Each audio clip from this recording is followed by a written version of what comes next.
Okay, so we got a fun one here. 97 Chevy K1500 5.7.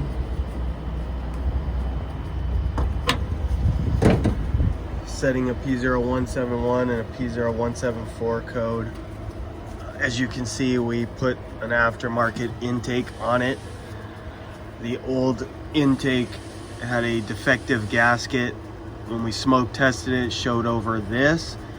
Both the codes were lean codes, which actually means there's air getting somewhere inside the intake manifold that it shouldn't be, so the computer is increasing fuel percentage to compensate. So I think it's actually running super rich because it's got an air leak somewhere in the system. Sometimes this can be related to this puppy, mass airflow sensor. The way you know that is if it's reading around the same grams per second as the engine size. So if it's around 6 grams per second, that is reading relatively good, but it could still be an issue. Like I said, we smoke tested, it was leaking from here. The actual problem with this one ended up being, which is surprising, is the spider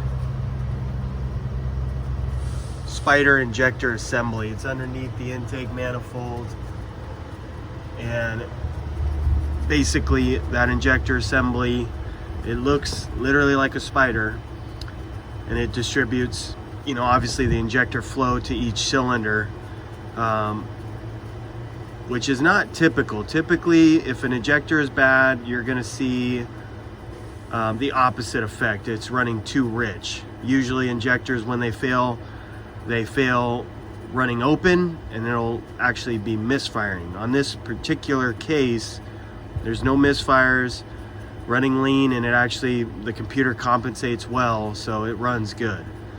The reason why this one was fun is after we did the injectors, the numbers went to normal, but then we got a misfire.